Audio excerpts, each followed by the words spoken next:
1ஆம் அதிகாரம் 1 கொரிந்தியர் புத்தகம் 1ஆம் அதிகாரம் 9வது வசனத்துல உங்களை அப்படின்னு சொல்லி கீழே இருக்கும் பாருங்க, அதை மட்டும் வாசிங்க. உங்களை அழைத்த தேவன் உண்மையுள்ளவர். எல்லாரும் அல்லேலூயா சொல்லுங்க. அல்லேலூயா. எவ்வளோ ஒரு அழகான வார்த்தை பார்த்தீங்களா? உங்களை இந்த பூமியிலே தெரிந்த தேவன், உங்களை கருவிலே கண்ட தேவன், உங்களை ரட்சித்த தேவன், அவருடைய டைட்டில் ஃபர்ஸ்ட் உண்மையுள்ளவராக இருக்கிறார். எப்படி இருக்கிறாரு? உண்மையுள்ளவர். ஆமா, சீமோன் என்னையவர் உண்மையுள்ளவராக இருக்கிறார். எப்படி இருக்கிறாரா? அதில் போட்டுக்குது, உங்களை அழைத்த தேவன் எப்படிப்பட்டவராக இருக்கிறாரு? உண்மையுள்ளவராக இருக்கிறார். இன்னொரு வசனத்தை கூட வாசிக்கலாம். 1 தெசலோனிக்கேயர் புத்தகம்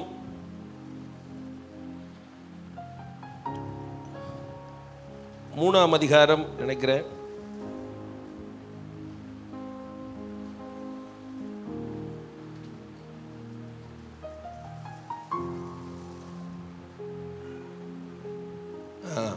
அஞ்சு 1 தெசலோனிக்கேயர் 5ஆம் அதிகாரம் 24வது வசனத்தை வாசிங்க.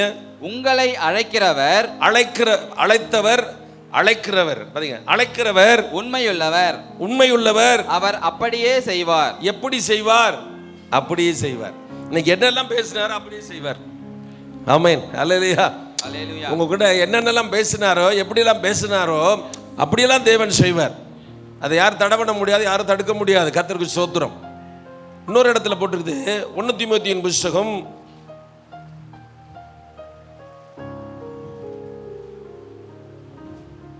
1ஆம் அதிகாரம் 15வது வசனத்தை வாசிக்கலாம். பாவிகளை ரட்சிக்க கிறிஸ்து இயேசு உலகத்தில் வந்தார் என்கிற வார்த்தை உண்மையும் எல்லா அங்கரிப்புக்கும் பாத்திரமானது. அப்படியா?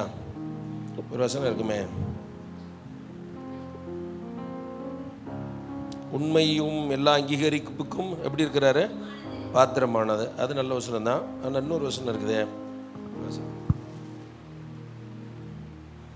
வாசிங்க. 2 தீமோத்தி புத்தகம் 2ஆம் அதிகாரம் 13 வாசிங்க. நாம் உண்மை இல்லாதவர்களா இருந்தாலும் நம்மகிட்ட என்ன கிடையாது? உண்மை இல்லை. அவர் பிள்ளையா இருக்கிற, அவர் அப்பா உண்மை உள்ளவராக இருக்கிறாரு. ஆனால் நான் மட்டும் எப்படி இருக்கிறேன்? உண்மை இல்லாதவர்கள் இருக்கிறார். அதில் போட்டுக்குது, நாம் உண்மை இல்லாதவர்களா இருந்தாலும் அவர் உண்மையுள்ளவராக இருக்கிறார். எல்லாரும் அல்லேலூயா சொல்லும். அல்லேலூயா. என்னை பற்றி அவர் கவலைப்படலை, அவர் உண்மை உள்ளவராக இருக்கிறார். உண்மை உள்ளவர் ஆராதிக்க நான் உண்மை உள்ளவனா மாறிடுவேன். உண்மை உள்ளவரை நான் தேட நான் உண்மை உள்ளவனாய் மாறிடுவேன். யாரோட நீங்கள் அதிகமாக பழகுறீங்களோ அவங்களுடைய சுபாவங்கள் அப்படியே உங்களுக்கு உண்டாகும். நீங்கள் யாரோட அதிகமாக பழகுறீங்களோ அவங்க சுபாவம், அவங்க பேச்சு, அவங்க செய்கை, அவங்களுடைய செயல்பாடுகள் எல்லாமே அப்படியே வரும். பிள்ளைங்களாம் டிவியில் பார்க்குறதுக்குல்ல, அசிங்கமாக சொல்லுதில்ல, அது வார்த்தை அசிங்கமான வார்த்தை. அப்பா சொல்லுது, அம்மா சொல்லுது, எல்லாம் சொல்லுது, அடங்கு. இதெல்லாம் டிவியில் பார்த்து இந்த கையெல்லாம் அசிங்கமா, அப்படிதானே? அது நல்ல பழக்கம் கிடையாது. ஆண்டவரோட பழகும் போது அவர் உண்மையுள்ளவராக இருக்கிறார். எல்லாரும் அல்லேலூயா சொல்லுமா? அவர் உண்மையுள்ளவராக இருக்கிறார். நாம் உண்மை இல்லாதவர்களா இருந்தாலும் அவர் உண்மையுள்ளவராக இருக்கிறார். 1 கொரிந்தியர்ல போட்டிருக்குது, அது என்ன போட்டிருக்குதுன்னா, அவர் உங்களை அழைத்த தேவன் எப்படிப்பட்டவராக இருக்கிறார்? உண்மையுள்ளவராக இருக்கிறார். அதனால உங்களை நிச்சயம் நடத்துவார். சொல்லுவாங்க. நல்ல தகப்பனே, எங்களோட பேசுங்க. அவர் உண்மையுள்ளவராக இருக்கிறார், உங்களை நிச்சயம் நடத்துவார். உண்மைனா இப்போ நீங்கள் இந்த உலகத்தில் எங்கேயும் உண்மை பார்க்க முடியல. இப்போ அப்பா இவர் இருக்கிற பிரதர் இருக்கிறாரு, அவசரத்தில் போகிறாரு, பிள்ளைகிட்ட சொல்கிறார், உனக்கு வரும்போது வாங்கிட்டு வரேன்றாரு. ஆனால் வாங்கிட்டு வர மாட்டார். உண்மை இல்லைன்னு இல்லை, மறந்துடுவார். என்ன செஞ்சுருவாரு? என்ன டேடி நான் உங்களுக்காகவே சாப்பிடாமே உட்காந்துருந்தேன். யார் உன்னை உட்காந்து சாப்பிடாம இருக்க சொன்னா? நீங்கள் உண்மை உள்ள அப்பான்னு நினச்சேன். இப்படி மறக்கிற அப்பாவாக இருக்கிறீங்களே, நீங்கள் இப்படி மறக்கிற அப்பாவாக இருக்கிறியப்பா அப்படின்னு புரிஞ்சுக்கங்க. அவர் உண்மை உள்ளவராக இருக்கிறார். எல்லாரும் இல்லையா சொல்லுமா? அதனால உங்களை நடத்த அவர் போதுமானவர். எங்கேயும் உன்னை நடத்தினார் ஆண்டவர், நாளைக்கு நடத்துவார்ல. நாளைக்கு ரிசப்ஷன் எத்தனை மணிலேருந்து எத்தனை மணிக்குங்க? 6 to 7 8 எல்லோரும் வாங்க, ஜெபம் பண்ணுங்க. அவங்களுக்காக எல்லோரும் வீட்டில் ஜெபம் பண்ணுங்க. நாளைக்கு சிறப்பாக ஆசீர்வாதமாக நடக்க உதவி செய்யுங்க. நீங்கள் வந்து அதை அலங்கரிங்க எல்லாரும். ஆமென், அல்லேலூயா. அப்போ என்ன ஒரு காரியம்னா, நடத்துகிற தேவன் நடத்துவாரா நடத்த மாட்டாரா? என்ன ஜாஸ்மின், உன்னை அவர் நடத்துவாரா நடத்த மாட்டாரா? நீயே உன்னை நடத்திக்கலாமா? நடத்தக்கூடாது. போகிறேன், இவன் நல்லா இருக்கான், என்னை பார்க்குற மாதிரி இருக்கு, என்னை வச்சு வாழுவான், நானாக ஒரு தீர்மானம் பண்ணிடக்கூடாது. அவன் எதுக்காக என்கிட்ட பழகிறான், என்ன பழகிறான் என்னன்னு தெரியல. நேற்று தான் ஒரு வீட்டில் இருந்தேன், அவங்க சொன்னாங்க அவரோட டியர் ஃப்ரெண்ட் தான், அவன் வீட்டுக்காரர் டாக்டரா, பார்க்குற நேரத்தில் எப்படிக்குன்னு கேட்க மாட்டேங்குதான், ஒரு 50,000 ரூபா கொடு, 1 லட்சம் கொடுன்னு இப்படியா கேட்குதான். அது என்ன பழக்கம்னு எனக்கு தெரியல. உண்மையுள்ளவராக இருக்கிறார், எல்லாரும் சொல்லுங்க. அதனால உங்களை கைவிட மாட்டார், உங்களை மறக்க மாட்டார், உங்களை அப்படியே விட்டுற மாட்டார், படிதப்பிக்க விட்டு அப்படியே உங்களை விட்டுருக்க மாட்டார், உங்களுக்கு உதவி செய்வார். ஆமென், அல்லேலூயா. உண்மையுள்ளவருக்கு இன்னொரு வார்த்தை என்ன அப்படின்னா, நல்ல அழகான வார்த்தை, சத்திய தேவன். சத்திய தேவன் எல்லாரும் சொல்லுவாங்க. உண்மையுள்ளவருக்கு இன்னொரு நல்ல அலங்காரமான ஒரு பேர் என்னன்னா, சத்திய தேவன். சொன்னதை நிறைவேற்றுவார். சத்திய தேவன். உண்மையுள்ளவருக்கு இன்னொரு அழகான பேர் என்னது? சத்திய தேவன். ஆமா, அவர் சத்தியமான தேவன். அவர்கிட்ட சத்தியம் இருக்குது. அந்த சத்தியத்தை தான் உங்களுக்குள்ள புதுத்திருக்கிறாரு, எனக்குள்ள புதுத்திருக்கிறாரு. இன்னைக்கு நம்ம அவர் ஆராதிச்சுக்கிட்டு இருக்கிறோம். அப்ப அந்த சத்தியம் உள்ள தேவன்கிட்ட 2 காரியம் இருக்குது. வாசிங்க சங்கீத புஸ்தகம் 34ஆம் அதிகாரம். சீக்கிரம் முடிச்சிருவேன். சங்கீத புஸ்தகம் 34ஆம் அதிகாரம் 4வது வசனத்தை வாசிக்கலாம். கர்த்தரை தேடினேன். நான் அவர் பாருங்க, இப்ப இதை வந்து கேரக்டர் நான் மட்டும் ஒரு ஆள் தான் வர்றோம். நான் கர்த்தரை தேடினேன், அவர் எனக்கு செவி கொடுத்து. சத்திய தேவன் செவி கொடுக்கிற தேவனாய் இருக்கிறார். எல்லாரும் அல்லேலூயா. The documentary blessing of God. சத்திய தேவனுடைய ஒரு பெரிய அலங்காரம் என்னன்னா, அவர் செவி கொடுக்கிற தேவனாய். எந்த மனுஷன் அவரை தேடுகிறானோ, எந்த மனுஷி அவள் தேடுகிறானோ, எந்த நிலையில அவனை தேடுகிறானோ, எந்த சூழ்நிலையில தேடுகிறானோ, அவர் அவனுக்கு செவி கொடுக்கிற தேவனாய் இருக்கிறார்.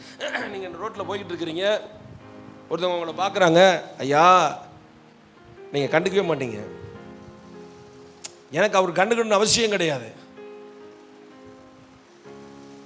அவர் பார்வையில் நான் அப்படித்தான். எல்லாரும் அல்லேலூயா சொல்லுவேன். என்னது, என் பார்வையில் அவன் அப்படி, ஆனால் அவர் பார்வையில் நான் எப்படி தான், அப்படியேப்பட்ட ஆள் தான். என்னை கண்டுக்கணும்னு அவசியம் கிடையாது. நிலாவை பார்க்கும் பொழுது, விண்மீன்களை பார்க்கும் பொழுது என்னை நினைக்கிறதுக்கு நான் எம்மாத்திரம். இந்த கொரோனால என்னை பாதுகாத்ததுக்கு எம்மாத்திரம். இந்த புது வருஷத்துக்குள்ள நம்மளாம் உள்ள வருவோமான்னு நிறைய பேருக்கு சந்தேகமா. புது வருஷத்தை பார்ப்போமா? ஆமா, தேவன் அருள் செய்தார். எல்லாரும் செல்லமா. அவர் உண்மையுள்ள தேவன், சத்திய தேவன், 2வது செவி கொடுக்கிற தேவன். அவருக்கு ரொம்ப பிடிக்கும் செவி கொடுக்கிறது. அதுக்கு தான் உங்களை ஆராதனை பண்ணுங்க, நீங்கள் ஆராதனை பண்ணுங்க, நல்ல வாயை திறந்து ஆராதனை பண்ணுங்க. அவர் கவனிச்சுக்கிட்டே இருக்கிற அந்த ஆராதனையை, சுகந்த வாசனையெல்லாம் முகந்துக்கிறவர். ஆமென், ஹல்லேலூயா. அவர் சுகந்ததை அப்படி முகந்துட்டார்னு வச்சுக்கோங்களேன், ஒரு பெரிய விடுதலை தான், ஆசீர்வாதம் தான். ஹல்லேலூயா. அப்ப என்ன ஒரு காரியம்னா, நான் தேடி கூப்பிட்டேன், அவர் எனக்கு செவி கொடுக்கிற தேவன். அது மாத்திரமல்ல, என்னுடைய எல்லா பயத்துக்கு நீங்களாக்குற தேவன். என்னை நீங்களாக்கி விட்டார். நீங்களாக்குற தேவன். உண்மையுள்ளவர், செவி கொடுப்பார், நீங்களாக்குவார். நான் எங்கெங்கெல்லாம் நான் டைட்டா இருக்கணும், எங்கெங்கெல்லாம் இருக்கிறனோ அதெல்லாம் நீங்களாக்குவார். ஆமென். I have a God. அவர் உண்மையுள்ளவர். ஹல்லேலூயா. அவர் எப்படிப்பட்டவர்? உண்மையுள்ளவர். அவர் உண்மையா இருக்கிறார். நான் உண்மையுள்ளவரை நான் ஆராதிக்கிறேன். நான் கவலைப்பட வேண்டிய அவசியமே கிடையாது. நான் யோசிக்க வேண்டிய அவசியம், என் பிள்ளைகளை குறித்து யோசிக்க வேண்டிய அவசியம் கிடையாது. நான் எதிர்காலத்தை குறித்து ரொம்ப அட்வான்ஸாக போட்டு மண்டையை போட்டு உடச்சிக்கிட்டு இருக்க வேண்டியவனா? உண்மையுள்ளவர். அவர் அழைத்த தேவன். எப்படிப்பட்ட அழைத்து எடுத்துக்கிறாரு? இந்த உலகத்தில் இருந்து, இந்த மக்கள்கிட்ட இருந்து என்னை தேவன் பிரித்து எடுத்திருக்கிறார். எல்லாரும் சொன்னார். என்ன செஞ்சிருக்கிறாரு? நீ மட்டும் வா அப்படி அழைச்சிருக்கிறாரு. அல்லேலூயா. இன்னைக்கு இந்த திருவூத்தில் எல்லாருமே சர்ச்சுக்கு வந்திருக்கிறாங்க, எல்லாருமே வர்றாங்க. அவங்கவுங்க வியாபாரம் பார்க்குறாங்க, அவங்க சாப்பிட்றாங்க, கறி எடுக்கிறாங்க, போகிறாங்க, என்னென்ன வேலை செஞ்சுருக்கிறாங்க. அழைச்சிருக்கிறார். அந்த மதிப்பு கொடுக்குறது தான் நான் ஆராதனைகள் இருக்கிறேன். அல்லேலூயா. கொடுக்கறது மாத்திரமல்ல, இன்னைக்கு அவர் கொடுக்குற வார்த்தையை நான் கேட்குறேன். நான் தேடும் பொழுது எனக்கு செவி கொடுக்கிறார், நீங்களாக்குகிறார். எந்த பயமா இருந்தாலும் தேவன் அதை என்ன செய்கிறவராக இருக்கிறார்? நீங்களாக்கி விடுகிறார். பயம் இல்லாத மனுஷன் இல்லை. தேவன் அதை நீங்களாக்குறார். கர்த்தருக்கு ஸ்தோத்திரம். உபாகமம் புஸ்தகம் 32ஆம் அதிகாரம்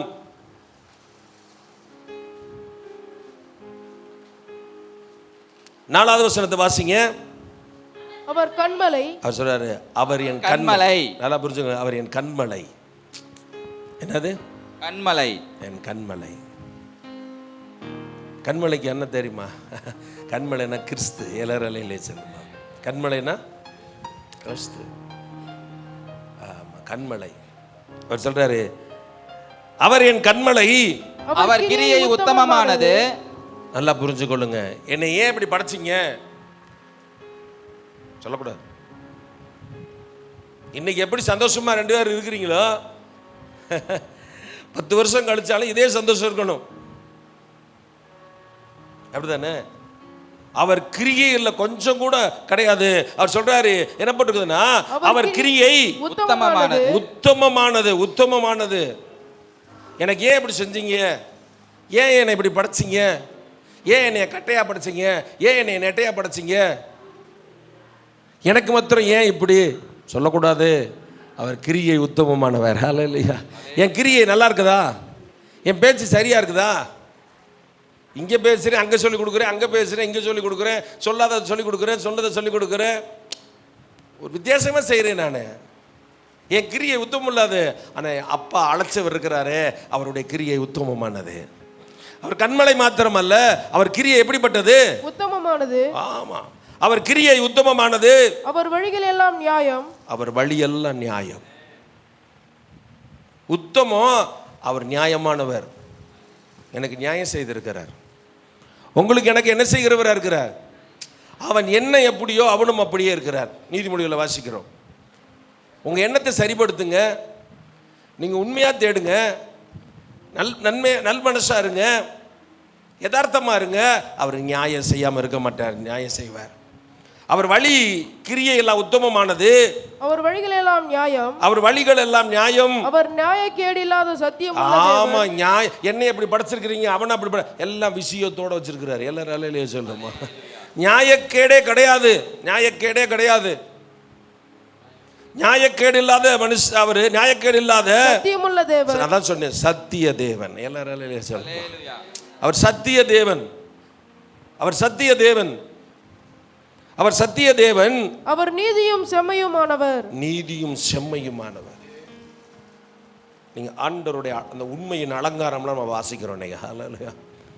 செவி கொடுக்கிறவர், நீங்களாக்குறவர். எந்த சூழ்நிலையிலையும் எப்படிப்பட்ட நிலைமையிலையும் நீ கூப்பிட்டீங்களா அங்கே வந்து உங்களுக்கு நீங்களாக்குவார் ஆண்டவர். இப்போ ஒரு ஹோட்டலுக்கு போயிட்டீங்க, அதுக்காக நீங்கள் போய் அப்படி நான் சொன்ன மாதிரி செஞ்சிடாதீங்க. காசு இருக்குதுன்னு போயிட்டீங்க, எங்கோ காசு வச்சுட்டு வந்துட்டீங்க வீட்டில். சாப்பிட்டு பார்த்தா காசு இல்லை. ஆண்டவரே என்னை வெக்கப்படுத்திடாதீங்க ஆண்டவரே அப்படின்னு சொன்னால் அந்த இடத்துல கறி பிரதர் உட்காந்து அப்போ தான் காஃபி குடிச்சிக்கிட்டு இருப்பார். என்ன பிரதர் விட்டுருவீங்களா? அந்த பிள்ளை சேர்த்து போடு. நியாயக்கேடு இல்லாத தேவன். இல்லையா? உண்மைங்க, உண்மை. எத்தனையோ பேர் பஸ்ஸில் ஏறும் பொழுது எத்தனையோ பேருக்கு டிக்கெட் எடுத்துருக்குறாங்க. பையில் பார்த்தா காசு இருக்காது.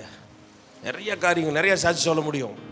நீதியும் சத்தியமும் அதில் போட்டிருக்குது. செம்மையானவர். எப்படிப்பட்டவர் அவர்?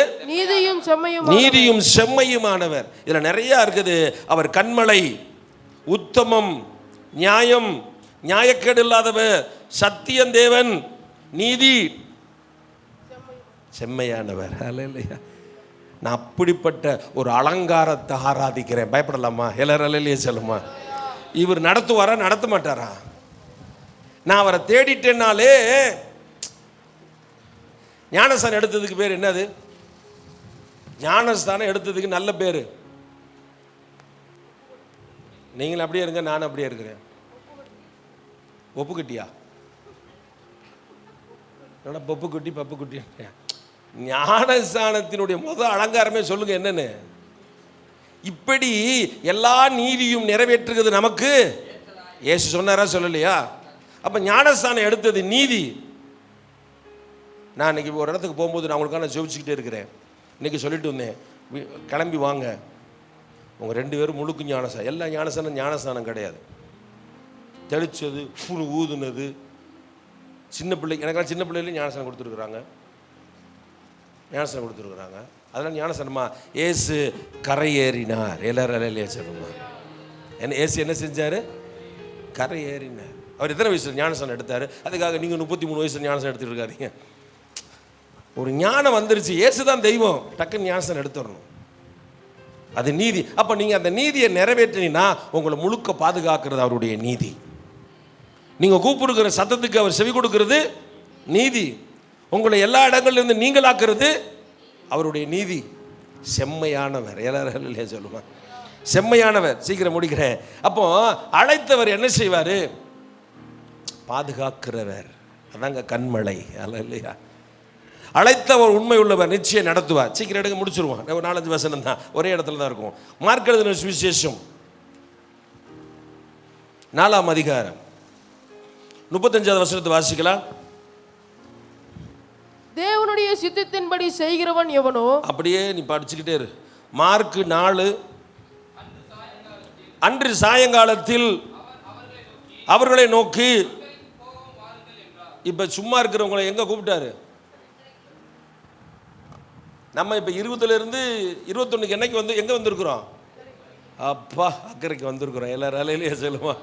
தப்பி தடவி திரும்பி பார்த்து நிறைய பேர் வந்தாங்களா? வரலையா? நிறைய பேர் வர முடியல, அடிச்சு போயிடுச்சு. கரை தப்புனோம். எல்லாரும் அலையிலேயே சொல்லுமா. கரையை ஏறி நிற்கிறோம், இன்னொன்று வருதுன்றான். ஐயோ என்னங்கடா சாமி, அதை கொஞ்சம் தான் கழிச்சு அதைத்தான் கொஞ்சம் காசு கம்மியாக இருந்து தின்னுக்கிட்டு இருந்தோம், இப்போ அதை தின்னீங்கன்னா என்ன வருதுன்றான். சாதா காய்ச்சல், பறவை காய்ச்சலாம். என்ன காய்ச்சலாம்? ஏங்க உண்மை உள்ளவருங்க. இல்லையா? உண்மை உள்ளவர் இங்கே என்ன செய்கிறாருன்னு பார்த்துட்டு அதோட முடிச்சிருவோம். அந்த உண்மை உள்ளவர் சீசர்களை பார்த்து கேட்குறாரு, வாங்க அக்கறைக்கு. சும்மா இருக்கிறவங்களை கூப்பிடுறாரு. இன்னைக்கு உங்களையும் என்னையும் தேவன் அழைச்சிருக்கிறார். எல்லாரும் அலையிலேயே சொல்லுமா.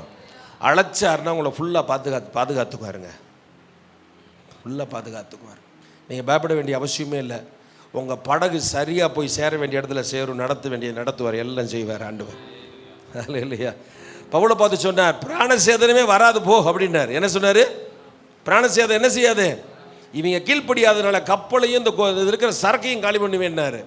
சில நேரத்தில் ஆண்டவர் நல்ல வருமானங்கள்லாம் கொடுப்பாரு. சில கீழ்ப்படியாத ஆளுகள்னால அவங்களுடைய சரக்கெல்லாம் உடைச்சிருவார், வருமானங்கள்லாம் உடைச்சிருவார், அவங்கள சேர்த்து வச்சதெல்லாம் உடச்சி விட்டுருவார். காரணம் என்னென்னா, அவங்க கர்த்தருடைய வார்த்தைக்கு கீழ்ப்படியாதவங்க. கர்த்தருடைய வார்த்தை கீழ்ப்படியாதவங்க. இந்த காஞ்ச மாடு கம்பில் புந்த மாதிரி. என்னது? என்ன வந்துருச்சுன்னா என்ன செய்யணும், ஏது அதை நிதானிக்க பழகணும். எல்லாராலையே சொல்லுமா, நிதானிக்க பழகணும். கர்த்தர் இப்படி இருந்தேன், இப்படி தந்திருக்கிறாரு, ஆண்டவரே அதை செய்யலாமா செய்யக்கூடாதா, உங்களுக்கு உங்கள் மேலே அழகான ஒரு கிருபையை வச்சுருக்காரு இன்றைக்கி ஆண்டவர். உங்களை எங்கே நடத்தணும் எங்கே நடத்தக்கூடாதுன்னு அவர் செட் பண்ணி வச்சுருக்கிறார். எல்லாராலையே சொல்லுமா. அந்த செட்டில் இருந்து மாறிடாதீங்க. இல்லையா? ஆமாம், அந்த செட்டில் இருந்து மாறிடாதீங்க. ரொம்ப நல்லா இருக்குங்க. அது ரொம்ப விசேஷமான ஒரு ஆசீர்வாதம் அது ஒரு மனுஷனுக்கு. அப்போ என்ன ஒரு காரியம்னா, அவங்கள பார்த்து கூப்பிட்றாரு, அக்கறைக்கு வாங்க அப்படின்னு சொல்லி போவாங்க. இப்போ அவங்க என்ன செய்கிறாங்க? அக்கறைக்கு போகிறாங்க. போகிற வழியில் என்ன நடக்குது அப்படின்னா, தேவன் அழைச்சாருன்னா ஒரு போராட்டம் இருக்கத்தான் செய்யும். எல்லாராலையே சொல்லுவேன். ஆண்டவர் உங்களை அழைச்சாருன்னா ஒரு விதமான இருக்கத்தான் செய்யும். ஆண்டவர் உங்கள் மேலே பார்த்துட்டாருன்னா கூட உங்கள் சைடில் ஒருத்தர் இருப்பான், அவனும் பார்ப்பான், நாம் எங்கே பார்க்குறாரு அப்படின்னு பார்ப்பான். உங்களை ஆசீர்வதிச்சிட்டாருன்னா அவன் பார்ப்பான், உங்களை உயர்த்திட்டாருன்னா பார்ப்பான். அங்கே என்ன நடக்குது? 17வது வசனம் 37வது வசனத்தில், அப்பொழுது பலத்த சுழல் காற்று உண்டாகி. இவர் கூப்பிட்டு இருக்கிறாரு, காத்து வரலாமா? உங்களை தேவன் அழைச்சிருக்கிறார். உங்கள் வாழ்க்கையில் கரடு முரடு இருக்கலாமா, பிரச்சனை இருக்கலாமா, போராட்டம் இருக்கலாமா, பலவீனம் இருக்கலாமா, ஒரு விதமான வெக்கம் இருக்கலாமா? சொல்லுங்க. இருக்கும், இல்லாமல் இருக்காது. ஏசு அழைச்சார். என்ன காற்று? சுழல் காற்று. சுழல் காற்று. கப்பல் அதுலேருந்து எப்படி இருக்குன்னு பார்த்துக்கோங்க. சுழல் காற்று. பேது சொல்ற, ஐ சுற்றி வர்றோம், நல்லா இருக்குது, ஐ சுழல் காற்றுங்க. அப்படி கப்பலில் அந்த இதெல்லாம் பாருங்கள், அந்த அதில் போட்டிருக்கான், மேலே போய் 2 பனைமரத்துக்கு கீழே கொண்டு போய் கீழே இறக்குது அந்த சுழல் காற்று. சிலது கப்பலை சுருட்டி என்ன செஞ்சிருது? விழுங்கிருது. நம்முடைய வாழ்க்கையில் எத்தனை சுழல் யோசிச்சு பாருங்க. வீட்டுக்காரன் ஒரு சுழல், மனைவி ஒரு சுழல், பிள்ளை ஒரு சுழல், பக்கத்து வீட்டுக்காரன் சுழல், வேலை பார்க்குற இடத்துல சுழல். சொல்லுங்க, நீங்கள் ஒரு சுழல் பாஸ்டர். ஆமாம், நானும் ஒரு சுழல். அண்ணாலே என்ன சிரிக்கிற? எல்லாரும் மனசுக்குள்ளே சிரித்தாங்க, நீ மறுபடியும் எடுப்படியா? நான் சொல்கிறேன், நீங்கள் எனக்கு ஒரு சுழல். கரெக்டா? அதுக்கு மட்டும் சிரிக்காதீங்க. அப்போ என்னென்ன சுழல்னா என்ன? இந்த நிலையில் நம்மளை நடத்த வல்லவரானவர், செம்மையானவர், நீதி உள்ளவர், கண்மலை. சொல்லுங்க, நியாயக்கேடு இல்லாத அவர்கிட்ட நியாயக்கேடே இருக்காது. அவர்கிட்ட என்ன செய்யாது? நியாயக்கேடே இருக்காது. அப்படியானால் சுழற்காற்று நிரம்பத்தக்க மோதிருச்சு. அங்க மோதினா என்ன நடக்குது அப்படின்னா 38 வாசிக்கலாம். கப்பலின் பின்னணியத்தில் யார் இருக்கா? அப்ப உங்களுக்கு என்ன பாடு வந்தாலும் என்ன பிரச்சனை வந்தாலும் உங்க பின்னாடி அவர் இருந்துக்கிட்டு தான் இருக்கிறார். ஏழரையிலே சொல்லுமா, உன் வீட்டில் அரிசி இல்லை, அவர் வீட்டுக்குள்ள இருக்கிறார். நாளைக்கு எனக்கு என்ன செய்ய போற ஆண்டவரே கூட இருக்கிறார். தேவன், பிகாஸ் எல்லாம் த காட். தேவன் நல்லவருங்க. காற்று சுழல் இருக்குது, எல்லாம் இருக்குது, அழைச்சிட்டு இவர் மறைச்சிட்டு போகல, கூடையே தான் இருக்கிறார். எல்லாரும் அலையிலே சொல்லுமா, உன்னை அழைத்த தேவன் உன்னோட தான் இருக்கிறார். அவர் அழைச்சாரு, படகுல ஏறி உட்கார்ந்தாரு, அப்படி அமைதல இருக்கிறாரு. நீங்களும் நானும் என்ன செய்கிறோன்றதை பார்த்துக்கிட்டே இருக்கிறார். நான் என்ன செய்கிறோம்? ஒரு ஆணா போட்டு சொல்லி கொடுக்குறோம், வாழ்க்கை பூரா ஆனா போட்டு சொல்லி கொடுத்துட்டே இருப்பீங்க. பிள்ளைக்கு சொல்லி கொடுத்துட்டு மேலே கையை பிடிச்சி எழுதுவீங்க, அப்புறம் நீ ஏன் எழுதுன்னுவீங்க. அது சிலதுக்கு தலைகீழ் ஆனா போடும் டக்குன்னு. ஒரு பிள்ளை இருந்துச்சு, சி போடுனா அது இப்படியே தான் போடும். எல்லாம் இப்படி போடுச்சுன்னா அது எப்படி தான் போடும்? இப்படி தான் போடும். புரியாது, தெரியாது சின்ன பிள்ளைங்களுக்கு. அப்போ நம்மளுடைய ஆவிக்குரிய வாழ்க்கையில் நம்ம பக்கத்திலே இருக்கிறார். எல்லாராலும் இல்லையா சொல்லுமா. பின்னணியில் அவர் என்ன செய்தார்? தலையணையை வைத்து நித்திரையாய் இருந்தார். அவர் போட்டிருக்குது, அவர் தூங்கி, அவர் உறங்குவதும் இல்லை, என்ன செய்யறன்னு பார்க்குறாரு. அன்பான சகோதரி, இந்த வீட்டுக்காரன், இவன் வீட்டுக்காரனுக்கு மத்தியில் நீ எப்படி வாழ்றன்னு உன்னை பார்க்குறாரு. இவளுக்கு மத்தியில் நீ எப்படி வாழ்றன்னு பார்க்குறாரு. இப்படிப்பட்ட அம்மா அப்பாவுக்கு மத்தியில் நீ என்ன புருத்து சிஸ்டர் என்னை பார்க்குறாரு ஆண்டவர். சர்டிஃபிகேட் கொடுப்பார். ஆமேன். எல்லாராலே சொல்லுமா, என் மகளை பாரு, அவ்வளோ நெருக்கத்துலையும் அவ்வளோ வேதனையிலும் அவள் என்னை ஆராதிக்கிறா. இல்லையா? என் மனுஷன் பாரு, எத்தனை நெருக்கம், எவ்வளோ போராட்டம், எத்தனை பேர் பூமியில் சொத்து போகிறான். போட 2 வாரத்துக்கு கூட ஒரு அம்மாவும் மகளும் செத்து போயிட்டாங்கன்னு சொல்கிறாங்க துருவத்தில். பின்னணியில் அவர் இருக்கிறார். எல்லாரும் சொல்லுமா, முன்னே போனே அவர் இருந்தார், பின்னே நிறைய வசனம் இருக்குது. அப்படியானால் பின்னணியில் அவர் என்ன செஞ்சிருந்தாரு? நித்திரையா இருந்தார். அவர்கள் அவரை எழுப்பினாங்க. அப்ப நீங்க அவரை எழுப்பணும். அதான் ஜெபம். என்னது?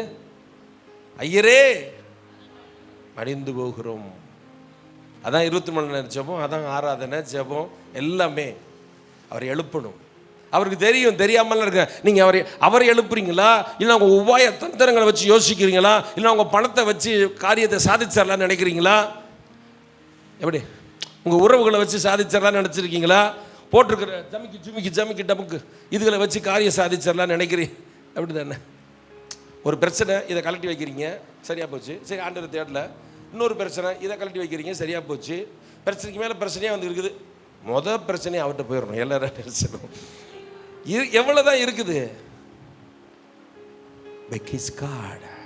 அவங்க எழுப்புனாங்க. நீங்கள் எழுப்புங்க. படிப்பு வரலையா, எழுப்பு. அவரை ஞானம் வரலையா, எழுப்பு. சரீரத்தில் பலவீனமா, எழுப்புங்க. அவர் என்ன செஞ்சார்? அவரை எழுப்பினார்கள். போதகரே, அவர் சொன்னார், அவர் எழுப்பினார். போதகரே, நாங்கள் மடிந்து போகிறது உமக்கு கவலை இல்லையா என்றார்கள். கவலை இல்லையான்னு போட்டுருங்க. அதை வச்சு அடிச்சு விடுறான் பாரு. கவலை இல்லையா போட்டிருக்கு. அதுல எங்க வாசிக்காத நல்லா பாடுறான். நாங்கள் மடிந்து போகிறது உமக்கு கவலை இல்லையா என்றார்கள். கவலை இல்லையா போட்டிருக்கு. ஏன் பைபிள் மாற்றி போகுது? நிறைய ஸ்பெல்லிங் நிறைய பார்த்தீங்கன்னா ஏசியாவில் வேற இருக்கும், செல்லில் வேற மாதிரி இருக்கும். கவை இல்லையான்னு போட்டிருக்கும் சில பைபிளில். இதில் தான் கவை நான் போட்டுருக்கோம். ஓம் பைபிளில் கவல், நிறைய பைபிள் அப்படி இருக்குது, சில மாற்றிருக்கிறாங்க. இதில் கவலை இல்லையான்னு போட்டுருக்கோம். அதை பற்றி ஒன்று நான் சொல்கிறேன். அப்போ அதில் போட்டிருக்குது கவலை இல்லையா என்றார்கள். அவர் எழுந்துருவார். உண்மையுள்ளவர். உனக்கு ஒன்றுன்னா அவர் எழுந்துருவார். நீ எழுப்புனா எழும்பு தந்துருச்சு. அதாங்க அவர் செவி கொடுக்கிற தேவன். இல்லையா? அதான் அவர் என்ன செய்கிறவராக இருக்கிறார்.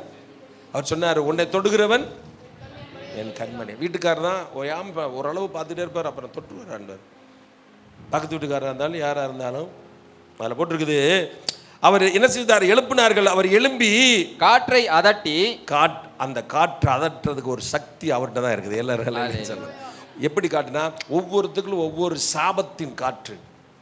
யார் யார் வீட்டுக்கு எப்படி எப்படி இருக்குன்னு அவங்களுக்கு தான் தெரியும். உங்கள் வீட்டில் எப்படி எப்படி வீசுதுன்னு தெரியும், எப்படி அமுக்குதுன்னு பார்க்கணும், எப்படி போராடுதுன்னு பார்க்கணும். 2 வீட்டில் போய் படுத்திருந்தேன். 2 வீட்டில் ஒரு கனவு கண்டேன். பயங்கரமான கொடூரமான செயல். தூங்கவே கிடையாது. எந்திரிச்சு உட்காந்துட்டேன். என்ன ஆண்டவரே அப்படின்னு ஜெபம் பண்ண. மறுபடியும் உட்காந்து நைட்டு 4 மணிலேருந்து உட்காந்துச்சேன். அதை பார்த்து பயந்து எந்திரிச்சிட்டேன். அந்தந்த வீட்டுக்கு போனால் அங்கங்கே ஒரு கனவு, அவங்கவுங்களுக்கு ஒரு வேலையை சொல்லிட்டு வந்தேன். ஒரு வீட்டில் பார்த்தேன், அங்கே ஒரு நைட்டில் தூக்கமே கிடையாது. ஒரு வாரமும் தூக்கமும் கிடையாது.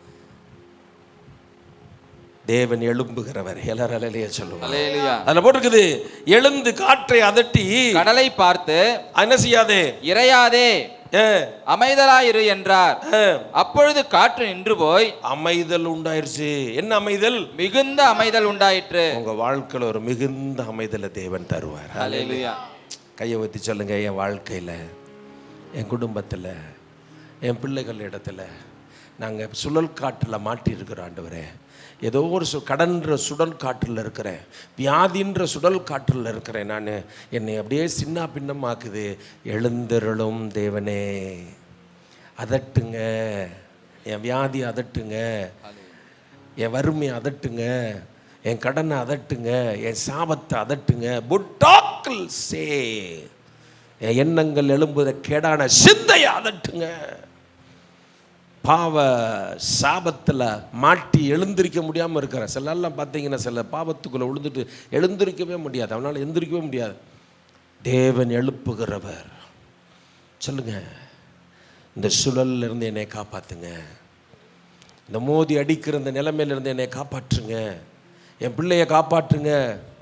இந்த சில பிள்ளைங்க வகை தெரியாமல் போய் மாட்டிக்கிறோங்க. கண்டவங்க கிட்டலாம் போய் முறை தெரியாமல் மாட்டிக்கிறோம், வகை தெரியாமல் போய் பிள்ளைங்க மாட்டிக்கிறோம். ஏன்னா அந்த அளவுக்கு டெக்னிக்கலாக இன்றைக்கி பேசுகிறாங்க, பையங்க பேசுகிறாங்க. நீ இல்லாமல் நான் வாழ முடியாதுன்றான், செத்துருவேன்னா. அவனை போய் செத்துருன்றீங்க. நீலாம் எவன் சாகிறேன்னு சொன்னோன்னா அவன் ஒரு நாள் கூட சாக மாட்டான். இருக்கிறவனை 10 பேர் சாக வச்சுட்டு தான் சாவான். நீ இல்லைன்னா நான் என் உயிரே போயிடும். அப்புறம் நீ செஞ்சிட்டேன்னு வச்சுக்க, உன் உயிரை எடுத்துருவான் அவன்.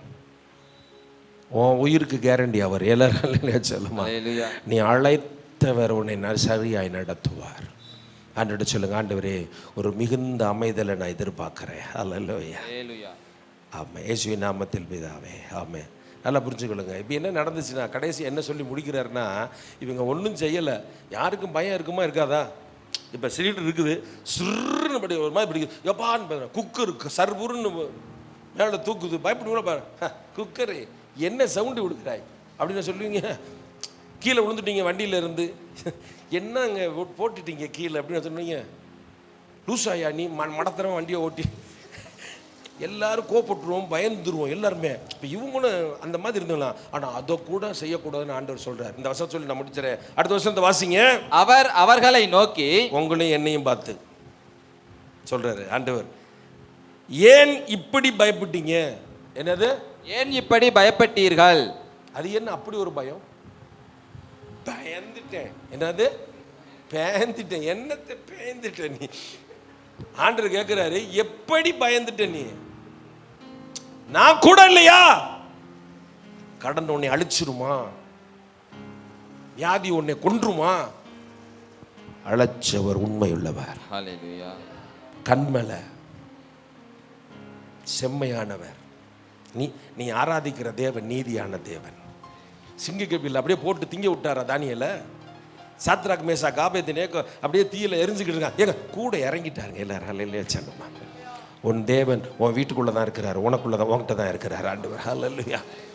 ஏன் இப்படி பயந்துட்ட? வாழ்க்கையை குறித்து, குடும்பத்தை குறித்து, வாழ்க்கையை குறித்து, நிலைமையை குறித்து, பிள்ளைகளை பயப்படாத. எல்லாரும் ஹல்லேலூயா சொல்லுமா. அதுக்கு காரணம் என்னன்னா, நான் இருக்கும்போது இந்த சுழல் உங்களை என்ன செஞ்சிருமா? எல்லாரும் ஹல்லேலூயா சொல்லுங்க. ஐயா ஐயா ஐயா ஐயான்றீங்களா? அல்லேலூயா சொல்கிறீங்களா, ஐயா ஐயா சொல்கிறீங்களான்னு தெரியல எனக்கு. அந்த வார்த்தை பார்த்தீங்களா? அதுக்கு அர்த்தம் என்னன்னா, நான் இருக்கும்போது நீ பயப்படலாமா? எப்படி இருக்குதுங்க? மனுஷன் சொல்லலைங்க, அப்பா சொன்னாருங்க. அல்லேலூயா. யார் சொன்னா? படபடன்னு வருது, என்னன்னு தெரியல, பறவை மாதிரி தெரியுது போல. நீ பறந்தா தான் உனக்கு பறவை. நீ படபடன்னு ஆக்கிடக்கூடாது. சில இருக்கிறவங்கள படபடன்னு ஆக்கி எல்லாத்தையும் படபடன்னு ஆக்கிக்கிறோம். நான் ஞாயிற்றுக்கிழமை இன்னைக்கு ஒரு வசனத்தை தியானிக்கலாம், நம்ம நண்பர் மெதுவாக ஓட்டுவார்னு பார்த்தா அவர் 120லேயே வர்றாரு. பரபரா இப்படி போகிறாரு, இப்படி வர்றாரு, இங்கிட்டு வர்றாரு. எனக்கு திக்குன்னு இருக்குது. ஆண்டவரே என்ன ஆண்டவரே, படகு சுழல் காற்றுக்குள்ளே மாட்டிக்கிட்டு நான் முழிக்கிறேன், என்ன செய்கிறது? இவரை வந்து ஒரு வண்டியும் முந்தலை, இவரும் ஒரு வண்டியும் விடலை. இவர் ஒன்று கவனிச்சு பார்த்தீங்களாப்பா? அதில் வேறு என்கிட்ட ஒரு கேள்வி, என்னன்னு சொல்லு. நீங்கள் கவனிச்சிங்களா? நான் தான் உன் வல்லல கவனிச்சேன். 120 கூட சவுண்டு வருது, 119லேயே காலை வச்சிருக்கானே, எவ்வளோ திறமையாலும் பாருங்க. ஐயோ, கவனிச்சிங்களா? கவனிச்சேன். என்ன கவனிச்சேன்? நம்மளை மிந்தி ஒரு வண்டியும் போகல, பெரிய கேடையாக கொடுக்குறாங்க. அங்கே உயிரை கையில் பிடிச்சாமே வீடு வந்து சேர்ந்து, ஆண்டவரே நாளைக்கு ஆராதனை போகணும், இவனுக்குள்ளே இப்படி இறங்கி இருக்குது, என்ன செய்யற? ஐயோ சாமி அப்பா. ஏன்னா ஆராதனை மெயினானது. எந்த சூழ்நிலையிலையும் மெயினான சப்ஜெக்டில் நம்ம இன்னைக்கு பார்த்தீங்களா எப்படி இன்னைக்கு ஆராதனை நம்மளை ஆசீர்வச்சார். எல்லாரும் அலையிலே சொல்லுங்க அல்லேலூயா. ஏங்க அப்படியே மகிமையாக இறங்கினார் பார்த்தீங்களா? விசேஷமானவர். வசனம் தியானிக்க என்னை விட்டானாவே கொதகொலை. அந்த டேனிங்கில் அப்புறம் தான் கொஞ்சம் பரவலாமல் இருந்துச்சு. அப்புறம் வசனமே வரல, எங்கே வந்துச்சு? ஆண்டவரே நான் ஜோமன்ட்டு வரேன், இவன் வேறு இப்படி இருக்கிறான், சுழல் காட்டில் மாட்டிருக்கிறேன், கொஞ்சம் அமைதல் உண்டாக்குங்கப்பா அப்படி. ஆண்டவர் சொல்ல, நீ பயப்படலாமா? எல்லாரும் அலையிலே சொல்லுங்க. அன்பான சகோதரி, நீ பயப்படாத. ஹல்லேலூயா. குட் டு ஹில்கா. உண்மை உள்ளவரை நீ ஆராதிக்கிற, நீ உண்மை உள்ளவரை ஆராதிக்கிற. உன் மேலே அன்பு யாரும் காமிக்கலைன்னா நீ கவலைப்படாத. அன்பு டைரக்டாக அவர் வச்சிருக்கிறார் உன் மேலே. வீட்டுக்காரர் நல்லாவே என்கிட்ட அன்பாகவே இருக்க மாட்டேங்கிறான், என்கிட்ட பயப்படாத. எங்கே சுற்றினாலும் உன் காலில் வந்து விட்டுருவார் ஆண்டவர். அப்படி தானே? இந்த முன்னாடி அடிக்கிற கையெல்லாம் பின்னாடி, அம்மா நீ தான் என் வாழ்க்கைம்மா. என்னம்மா? நீ தான்மா என் வாழ்க்கை, என் தங்கமே, என் செல்லமே, நீ தான். ஆமாம், சில கில்லாடியான ஆட்கள் அவங்கெல்லாம். ஆண்டவர் சொன்னார், நீ பயப்படலாமா? அது மாத்திரமல்ல, ஏன் உங்களுக்கு விசுவாசம் இல்லாமல் போயிற்று என்றார். அதுக்கு விசுவாசத்துக்கு என்ன? நான் கூட இருக்கிறேன்னு ஏன் உனக்கு நம்பிக்கை இல்லாமல் போச்சு? பிரபு என்னது? நல்லா ஜெபம் பண்ணுங்க, நல்லா ஜெபம் பண்ணுங்க. நான் ஜெபம் பண்ணணுமா இவனுக்கு? ஆனால் அவன் என்ன செய்ய மாட்டானா? நல்லா ஜெபம் பண்ணுங்க. அது எப்படி நல்லா ஜெபம் பண்ணுன்னு தெரியல எனக்கு. கொஞ்சம் ஜெபம் பண்ணாலும் நிறைய ஜெபம் பண்ணாலும் ஜெபம் தான். அவர் நீதி உள்ளவர். நீ ஜெபம் பண்ணு, அழு, எழுப்பு அவரை. எல்லாரும் எந்திரிச்சவன பார்ப்பாரு, காற்றை அடிச்சுடுவாரு, அதை அடிச்சுடுவாரு, ஆப்ரேஷனே இல்லாமல் மாற்றி விட்டுருவாரு எல்லாத்தையும். எல்லாரும் சொல்லுவாங்க. நிறைய காரியங்கள் ஆப்ரேஷன்லாம் இருக்காதுங்க. டாக்டர் ஒன்று சொல்லுவான், இவங்க ஒன்று சொல்லுவாங்க, மேலே இருக்கிற டாக்டர் சுகமாக்கிடுவார். இல்லையா? மேலே இருக்கிற டாக்டர் என்ன செஞ்சிருவாரு? சுகமாக்கிடுவார். சில ஆளுங்க ஆப்ரேஷன் என்னது, எங்களுக்கு கத்தி வைங்க, கத்தி போடுங்க, எங்களை கத்தி போடுங்க. அவர் தான் அங்கே ப்ரெசன்ஸுக்குள்ள எல்லாம் சரியாக்கிட்டு இருக்கிறாரு. என்ன செஞ்சுக்கிட்டு இருக்கிறாரு? உங்களுக்கு ஏன் விசுவாசம் இல்லாமல் போயிற்று? அதுக்கு அர்த்தம் என்னன்னா, உங்க கூட தானே நான் இருக்கிறேன். என் மகனே மகளே எல்லாரும் எழுந்துறீங்க, நான் உன் கூட தானே இருக்கிறேன். விசுவாசம் இல்லாம ஏன் போயிருச்சு? யூ கீல் காஸ் பிளஸ் அட்டர்னி. அதட்ட முடியுமா? என்னால முடியாதா? உன் வறுமையை என்னால போக்க முடியுமா? போக்க முடியாதா? உன்னை உயர்த்த முடியுமா? முடியாதா? உனக்கு ஞானத்தை அருள முடியுமா? முடியாதா? என்னை அழைத்தவரே, because God of full love in the God. மஃபட் அட்டென்ட்லி கஸ்கியா. ரெண்டு கேள்வி இன்னைக்கு உன்னை கேட்கிறார் ஆண்டவர். ஏன் பயப்பட்டீங்க? அவர் சொல்றார், பயப்படுற இடத்துல கூட நீ பயப்படக்கூடாதுன்னு சொல்றாரு ஆண்டவர். நான் இருக்கிறேன்ல உன் கூட, வாக்கு பண்ணியிருக்கிறேன்ல, உலகத்தின் சதா காலம் முடிவு புரிந்து நான் உன் கூட இருப்பேன். அவர் உண்மை உள்ளவர், அப்படியே செய்வார். ஏங்க அந்த வசனம் வீட்டில் போய் தயவு செய்து படிச்சு பாருங்க. ஒரு 10 தடவை படிங்க. உபாகமத்தில் 32 நாள் உபாகமத்தில் போய் 10 தடவை படிங்க அந்த வசனத்தை. புக்காலா விலிஷமா கத்தினே லமோஷம்மா. அப்பா சொல்றாரு, ஏன் பயந்த? ஏன் உனக்கு விசுவாசம் இல்லாமல் போயிடுச்சு? நான் தானே உன்னை அழைச்சேன். எல்லாரும் சொல்லுவான், நான் தானே உன்னை அழைச்சேன். நான் தானே உன்னை அழைச்சேன். குத்தலக்கரா சங்கினியாலா ரப்பினியோலோஷா. நீங்கள் உணரும்படியாக நான் சொல்கிறேன் மறுபடியும். உங்கள் ஆவிக்குள்ள நீங்கள் இந்த ஆவியை ஏற்றுக்குங்க தயவுசெய்து. அக்கறைக்கு போவன்னு கூப்பிட்டவர் யாரு? அவர் தான் கூப்பிட்டாரு. அழைச்சார்னா நிறைய வரத்தான் செய்யும். நீ என்ன செய்கிற, எப்படி நடத்துறன்றதை பார்க்கறதுக்காக நீ பயப்படுறியா, குழம்புறியா, ஆண்டவரை வைறியா, என்னை ஏன் இப்படி செய்கிறீங்க, ஏன் என்னை சோதிக்கிறீங்க, எனக்கு மட்டும் எதுக்கு இப்படி நடக்குது, நான் என்ன பாவம் செஞ்சேன்? எழுப்பு சகோதரி, எழுப்பு. எல்லாத்தையும் மாற்ற அவர் வல்லவராக இருக்கிறார். காற்று மாறும், சுழல் மாறும், உன் குடும்பத்தில் மோதி அடிக்கிற அநேகங்கள் மாறும். அமைதல் கிடையாது. என்ன அமைதல்? மிகுந்த அமைதல் தேவன் செய்வார். அவர் கேட்டாரு, அதட்டி எல்லாம் செஞ்சுட்டாரு. அப்புறம் கேட்டாரு, ஏன் பயப்பட்டுட்டீங்க? அது என்ன சொன்னாரு? ஏன் இப்படி பயந்தீங்க? என் நாமத்தினால அந்த சுழல் காட்டுறவங்களால விரட்ட முடியலையா? ஏன்? விசுவாசம் இல்லை. அதான் கேட்டாரு, விசுவாசம் இல்லையா? நேராச்சு நிறைய சொல்லலாம். செவி கொடுக்கிற தேவன்.